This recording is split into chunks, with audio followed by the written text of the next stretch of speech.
When people hear the word cancer, fear often arrives before understanding. Even those who have tried to live carefully can suddenly feel vulnerable. A small symptom, a story about someone close, a medical test, or even a quiet moment alone can trigger one unsettling thought. What if it were me? And once that fear begins, it often moves directly to food. What should I eat now? What should I avoid? Is meat dangerous? Should I become vegetarian right away? Do I need more protein? Should I focus on soups, supplements, juices, or special health foods? For many people, the dining table becomes the first battlefield.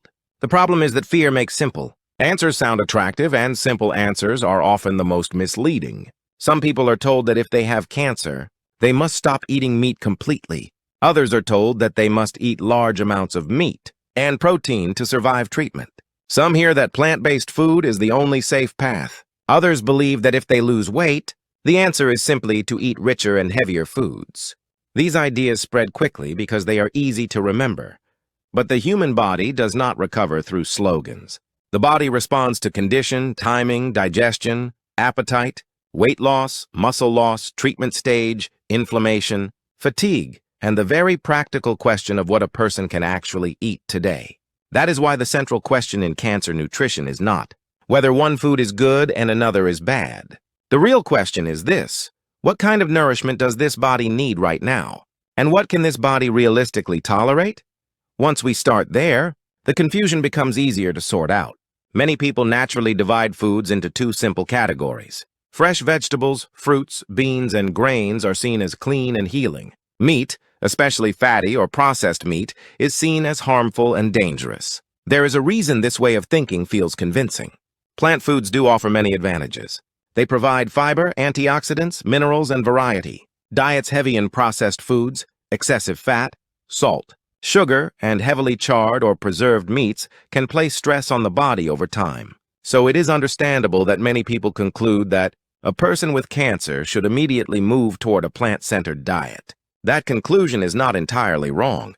The problem begins when the conclusion becomes rigid. A plant-centered diet can be very beneficial, but not every patient is in a condition to depend on it in the same way. During treatment, appetite can disappear. Smells can become overwhelming. The mouth can feel sore. Nausea can rise after only a few bites. Weight can fall rapidly. Muscles can shrink. Bowel habits can change. In that situation, a beautiful plate full of vegetables may look ideal on paper and still fail in real life. A person who can barely swallow a few spoonfuls does not need nutritional ideology first. That person needs food that actually goes in, stays down, and helps the body hold on. This is why cancer nutrition must always be personalized. It is not a moral contest. It is not a purity test. It is not about who can follow the strictest rules. It is about helping the body endure treatment, recover tissue, preserve strength, and maintain enough stability to continue. Protein becomes one of the most discussed parts of this conversation, and also one of the most misunderstood. Protein is essential. It helps maintain muscle. It provides building blocks for enzymes, immune function, hormones, and tissue repair. When a person with cancer loses weight, they are often not just losing fat. They may also be losing muscle, and that matters. Muscle is deeply connected to strength, balance, immunity, and recovery. So yes, protein is important. But this does not mean that more protein is always better, or that meat automatically equals strength. Energy and body weight are not driven by protein alone. The body also needs enough total calories. It needs digestible food. It needs a pattern of eating that the person can maintain from day to day. A patient who is barely eating and then suddenly forces down large amounts of meat because they were told to build strength may end up feeling even worse. If digestion is weak, too much dense food can create heaviness, discomfort, and aversion. The body does not benefit from food that cannot be tolerated well. In practical terms, nutrition is not just about what is theoretically best. It is about what can actually be processed and used. This is where the conversation about animal protein and plant protein becomes more balanced. Animal protein has clear advantages in some situations. It is concentrated. Smaller portions can provide meaningful protein. Foods such as eggs, fish, poultry, yogurt, or soft. Tofu can be easier for some patients to manage than large amounts of fibrous foods. When appetite is poor and volume tolerance is low, this matters. Someone who cannot finish a large meal may still manage a small bowl of soft fish, egg custard, mild soup with shredded chicken or tofu and broth. In these moments, the goal is not dietary perfection. The goal is meaningful nourishment in a form the body accepts. Plant protein also has important strengths.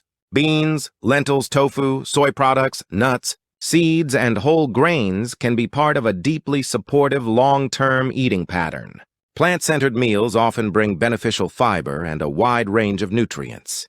For patients who are stable, eating well, and recovering, steadily increasing plant foods and reducing processed meat and heavy animal fat can be a wise and sustainable direction.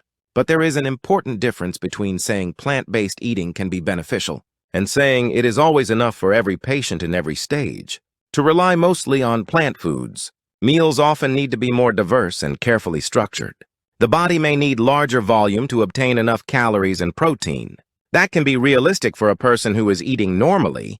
It can be unrealistic for a person who feels full after a few bites. This is why context matters more than ideology. Consider two different patients. One has completed major treatment, appetite is returning, weight is more stable, digestion is reasonably calm, and energy is slowly improving.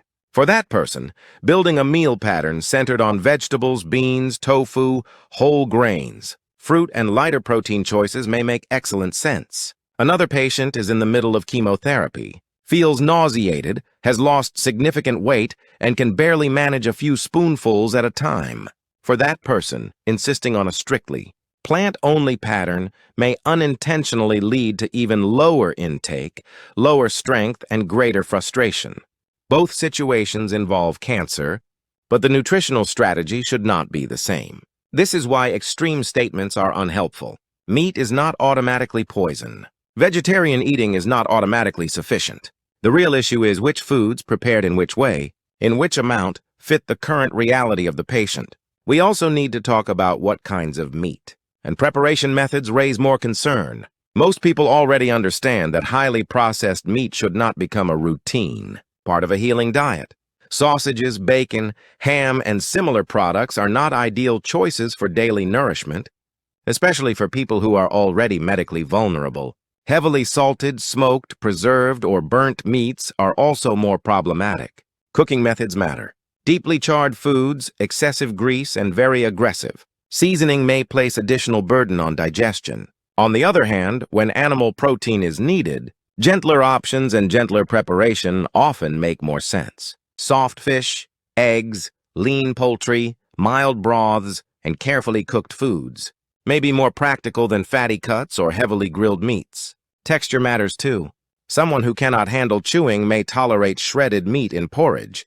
A soft egg dish or delicate soup far better than a large portion of solid meat. This is why the question should not simply be, can I eat meat? It should be, if protein from animal foods is helpful right now, what form is easiest on my body? Another common misunderstanding is the belief that strength comes directly from eating more meat. People often say, I need to build energy, so I must eat more protein. But strength is not created by protein alone. The body needs fuel as well as building material. Protein helps rebuild tissue, but total energy intake matters, and so does the ability to digest what is eaten. If a person avoids rice, grains, soft starches, and other digestible calorie sources while trying to force down more protein, they may end up undernourished despite their effort. A nourishing meal is not just a high-protein meal. It is a balanced meal that the body can use. For many patients, that means combining modest amounts of digestible carbohydrate, appropriate protein, fluid, and gentle preparation. In some cases, soft rice porridge with egg, soup with tofu, fish with mild grains, or small frequent meals may support the body better than heavier, more rigid ideas about health food. The pace of eating matters as well. Patients who feel full quickly often do better, with smaller amounts more often, rather than large meals 3 times a day. When intake is low, dividing nourishment across the day may work better than trying to succeed at one perfect meal. A few bites at a time may seem small, but over many eating moments, they can become meaningful. This approach also reduces the pressure and guilt that many patients feel. Guilt is one of the quiet burdens around food. Some patients feel guilty when they cannot follow a strict diet. Others feel guilty when they eat what they can tolerate. If it does not look like an ideal healing meal, Still others feel guilty because family members push them in different directions. One person says eat meat for strength. Another says stop meat completely. Another recommends special juices, powders, mushrooms, or expensive products. In this noise, patients can lose trust in their own body signals. But the body gives feedback every day. Does this meal stay down? Does it cause less nausea? Is bowel function manageable? Does the patient feel a bit more stable afterward? Can they eat again later? These practical signals are often more helpful than dramatic promises. Cancer nutrition should not be driven by fear, pressure, or nutritional identity.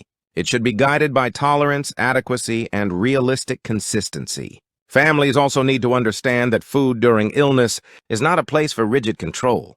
Encouragement helps, but pressure often backfires. A patient who is already overwhelmed by symptoms may not need lectures about the perfect diet. They may need calm support, simpler options, flexible choices, and permission to adapt. Sometimes the best nutritional decision is not the most impressive one. It is the one the patient can repeat tomorrow. There is also a larger point that is often missed. Nutrition is not just about ingredients. It is about the whole eating pattern.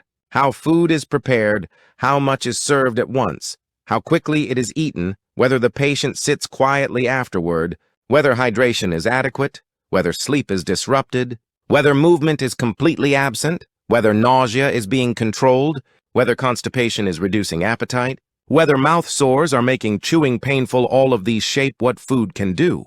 Two people can eat the same ingredient and have very different outcomes because the surrounding conditions are different. This is why there is no single miracle food, and there is no single forbidden food that explains everything.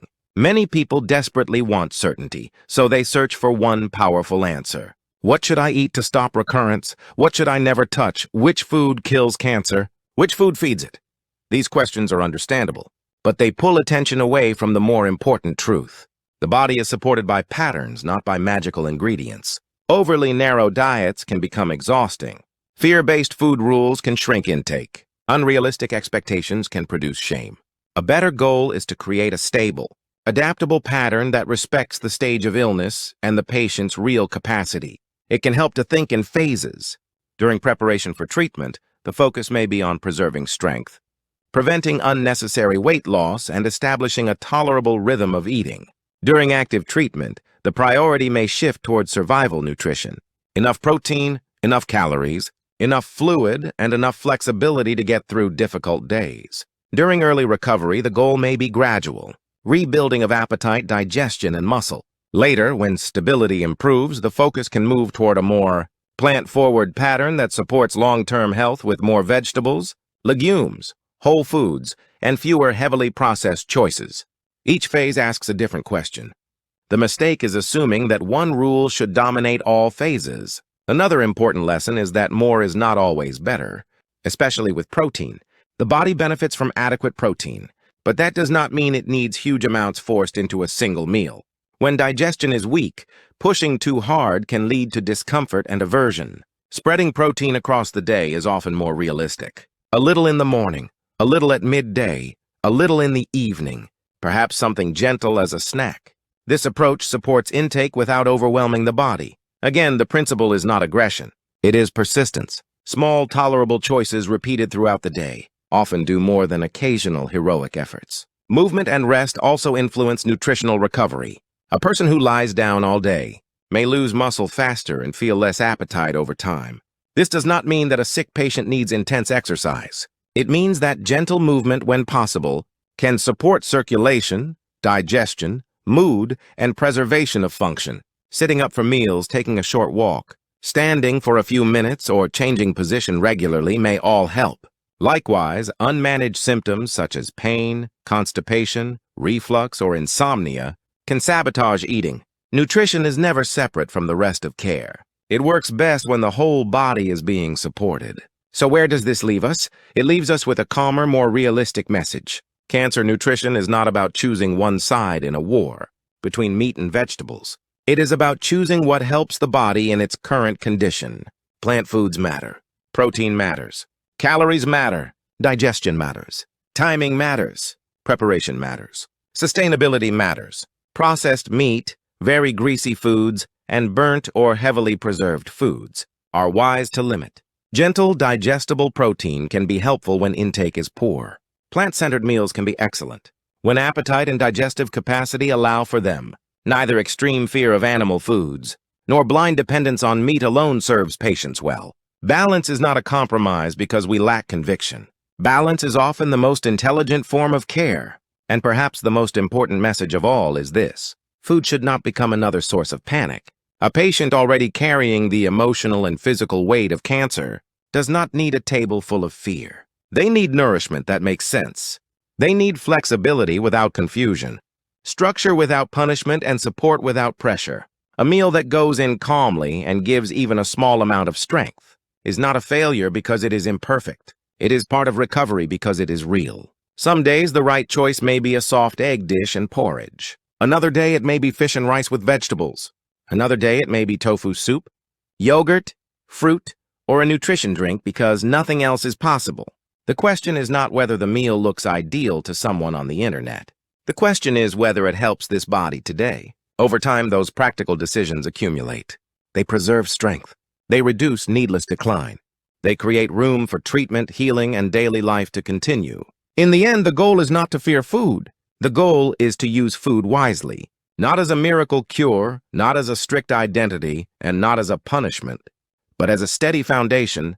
Recovery often depends on quiet things done repeatedly. A meal that is gentle enough to tolerate, balanced enough to nourish, and realistic enough to sustain can become one of those quiet strengths. That is how the table stops being a source of confusion and becomes part of care again,